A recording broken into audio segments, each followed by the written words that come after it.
Ang tanong ng isa nating masugid na taga-subaybay na si Idol Vic. Master, tanong ko lang, kung sakali mamili ako ng gold at wala akong nitric acid at bato, sapat na po ba ang ipatingin sa pawn shop, ang alahas para safe at sure ang kilatis na mabibili ko? At yan po ang ating pag-aaralan sa video natin ito. Lamang ang may alam.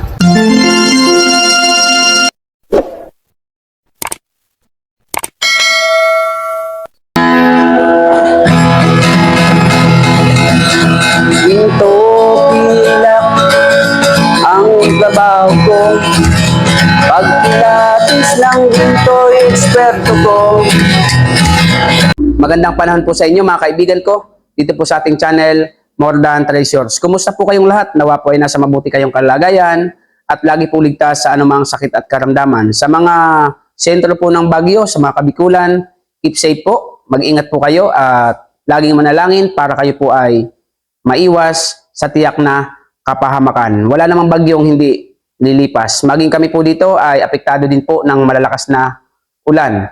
So sa video po natin ito ay tatalakayin natin at bibigyang linaw na kasagutan ang katanungan po ng ating masugid na taga-subaybay na si Idol Vic. Ito pong aking tinuturo sa inyo ay base po sa aking mga experience. Ano po? Ang tanong po niya, ang kanya pong ibig sabihin, gusto niya pong mamili ng ginto.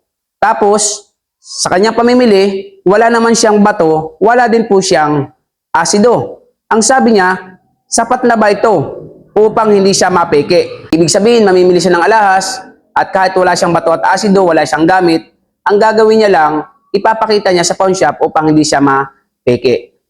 Okay? So, mga ka-More Than Treasures, ang akin pong i-advise sa inyo, wag na wag po kayong mamimili ng alahas na ginto pilak kapag wala po kayong bato at asido. Hindi po advisable na mamili ka po ng ginto at pilak. Ibig sabihin, kapag may magbebenta sa'yo ng alahas, halimbawa, namili ka, nag-post ka online, o kaya gumala ka sa mga kakilala mo, may ibinenta sa'yo ng alahas, hindi mo naman alam kung ginto, ibig sabihin, dadalhin mo pa ba sa pawn shop? Buti kung papayag, yung may-ari, nadalhin muna sa pawn shop. Hindi naman po lahat ng magbebenta sa iyo, kamag-anak mo, kaibigan mo, trusted mo, hindi naman po lahat ay ganun ang magbebenta sa iyo. Kasi iba't ibang tao po ang iyo makakasalamuha. Kaya hindi po advisable na mamili ka po ng ginto pilak o ng alahas na gold kung wala ka pong bato at asido. Bakit? Dahil pag wala ka pong bato at asido, sisiguraduhin ko po sa inyo, 100%. Kapag wala ka pong bato at asido at namimili ka ng alahas, inaasa mo lamang sa pawn shop, hindi ka po matututo sa pamimili o sa pagtingin ng ginto. Dahil ang iyong alam ay inaasa mo lamang sa pawn shop. Pangalawa, kung sa pawn shop ka lamang aasa, hindi po lahat ng pawn shop ay lagi pong nagbibigay ng idea. Hindi po lahat ng pawn shop ay pwede mong pagtanungan. Kasi may mga pawn shop po na kapag isasangla mo, kasi ito pikaranasan ko, sinusubukan ko ibang pawn shop, ang tanong sa iyo, isasangla niyo po ba? Okay? Pag sinabi mo patitignan lang, at saka na po kami magpe-presyo kapag isasangla niyo na. Yung iba naman, kapag talaga papatignan mo lang, hindi mo naman isasangla, hindi po talaga nila tatanggapin ang iyong alahas. Dahil, ulitin ko po sa inyo, ang mga tauhan po ng pawn shop ay iba't iba ang kalibre. Okay? Iba po yung kalibre ng tauhan ng pawn shop sa isang pawn shop tulad po ng Raquel. Iba po ang kalibre ng tauhan yan tulad po ng Quick Loan. Iba po ang kalibre ng tauhan yan tulad po ng Palawan Pawn Shop, si Buana, M. Luwelier, si Nag, kung ano-ano pa po na mga pawn shop. Iba't iba po ang kalibre niyan. Bakit? Iba't iba kasi ang may-ari niyan. Okay? Kung iyong napagdalahan na alahas ay medyo masungit-sungit, meron pong ganyan Ano po ba ito? Kasi sumubok ako. Ma'am, magkano po ang sangla nito? Isasangla niyo po ba? Sabi niya sa akin. So sabi ko, kung okay po sana ang presyo. Kung isasangla mo, pipresyohan namin. Kung hindi, hindi. Magkano po ang sample lang, estimated? Ang baba po ng binibigay. Hindi talaga nila binibigay yung eksaktong presyo. Ngayon, kung gusto mong presyohan nila ng tama, kailangan talaga isasangla mo. Meron naman pawn shop na ayaw talagang tumanggap kapag papatignan mo lang. Magkano po ang bayad kapag ka po papatignan ko lang? Ayaw po ng iba. Kailangan sangla po talaga. At ulitin ko po sa inyo, hindi po lahat ng pawn shop, kamag-anak mo, kaibigan mo, kakilala mo, ang tao para tignan lagi ang iyong alahas. Okay? Hindi naman po pwedeng, ma'am, isasangla ko. Tapos pag pinresyohan ka, 10,000 po ang sangla. Ay, hindi po muna. Pag-iisipan ko muna. Tapos may magbebenta ulit sa'yo. Babalik ka na naman, isasangla mo ulit. Tapos pag pumaresyo sila, hindi mo ulit isasangla. Ano po? Makikita ng mga tao ng pawn shop, pabalik-balik to. Hindi naman sinasangla. Ilan lamang ang pawn shop sa bayan mo. Eh kung mamimili ka, sisiguro din ko sa'yo, lahat yan malilibot mo, pabalik-balik ka sa mga yan, hindi ka naman pala magsasangla. Hindi ka na po nila i-entertainin sa susunod na pagbalik mo. Yan tanong, kung isasangla mo, yan tanong, marunong ka ba tumingin ng ginto? May nagbenta sa'yo, wala sa'yong asido, wala kang bato. Ano ang iyong gagamitin para ipangtingin ng ginto? Gagamitan mo ba ng suka? Gagamitan mo ba ng tatak? Kasi may tatak na 18K, ginto na. Gagamitan mo ng magnet, toothpaste, muriatic acid. Pag ganyan po ang inyong balak, hindi po kayo magtatagumpay sa pamimili ng ginto pilak dahil isang arangkada mo lang, silat ka na agad. Sisiguraduhin ko po sa inyo, kahit subukan nyo po, pag sinubukan yung namili na wala kayong asido at bato, isang arangkada mo lang, lugi ka na po kaagad. Kasi marami pong alahas na hindi tinatablan ng magnet kahit peke. At marami din pong alahas, na kahit ginto, dinidikitan din po ng magnet. At marami pong alahas na mukhang ginto, peke naman. At sa aking karanasan, marami pong alahas na sa paningin ng tao ay peke. Pagdating sa bato at asido, ginto naman. Maraming alahas na may mga tatak na 18K, gayong peke naman. Kaya po hindi pwede na wala kang bato at asido dahil ang bato at asido, yan lamang po ang may kakayahan na kumilatis ng ginto. Kaya sa nagtanong dito sa atin, idol, ay hindi po advisable na pawn shop lamang ang aasahan mo. Tapos mamimili ka po ng wala kang bato at wala ka pong asido. Share ko po sa inyo, nang simula akong matuto mamili ng ginto pilak, talagang may bato at asido.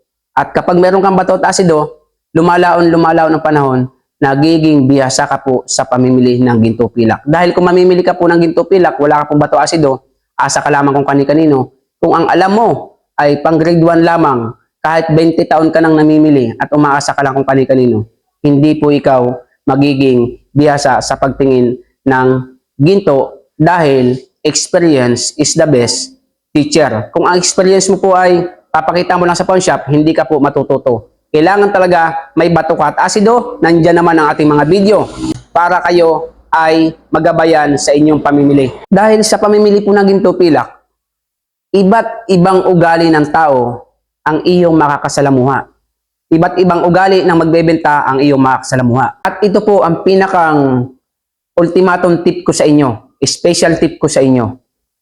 Kapag ikaw po ay gustong mamili ng ginto pilak, take note po, hindi ka po dapat humihiram ng kaalaman kung kani-kanino lamang.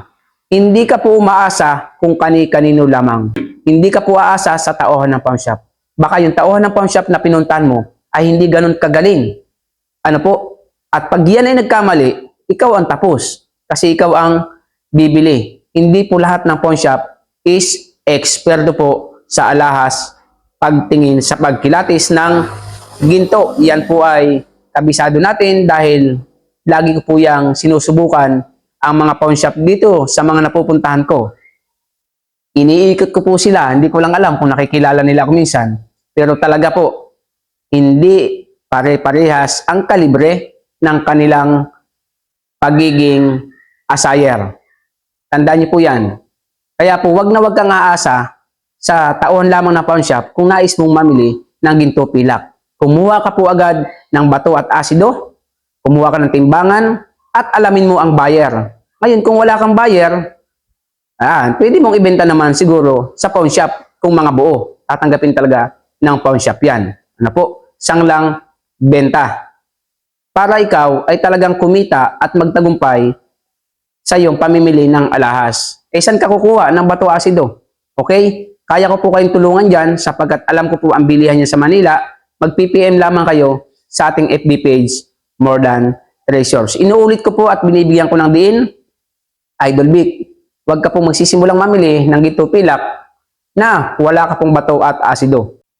Dahil sisiguraduhin ko po sa iyo, hindi ka po gagastos ng malaking halaga, magkakaroon ka ng bato at asido. Pero pag nanghas ka pong mamili ng ginto pilak na wala kang bato at asido, sisiguraduhin ko po sa inyo, napakalaking halaga ang mawawala sa inyo. Kaya huwag kayong aasa sa pawn shop kung kayo ay mamimili ng ginto pilak. Basta kung kayo ay magkaroon ng bato at asido, gusto nyong matuto kung paano malalaman na ang isang bakal, metal, bagay ay ginto, hanapin nyo lamang po sa ating video paano malaman na ginto ang alahas. Andyan yan.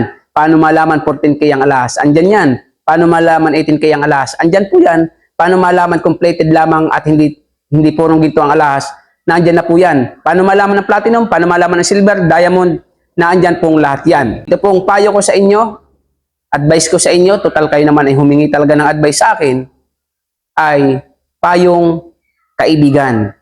Payong kaibigan na kailanman ay hindi po kayo kayang ipahamak. So nawa po nakatulong sa nagtanong nito ang ating video. At sa mga bagong dating, kung kayo baguhan pa lamang na gusto niyo po ang ating channel, pakisubscribe niyo po, pakihit niyo po ang notification bell, lagay niyo po ay all upang lagi po kayong update sa ating mga bagong videos. Kung may katanungan kayo, comment po kayo sa ating comment section.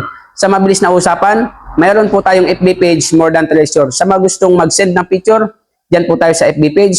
At sa mga nais magbenta sa akin ng mga alahas or anumang mga items na ating binibili, dyan din po kayo sa ating FB page, More Than Treasures. 1,300 followers ang ating FB page. Maraming po salamat. See you on our next video. God bless po. Lamang ang may alam.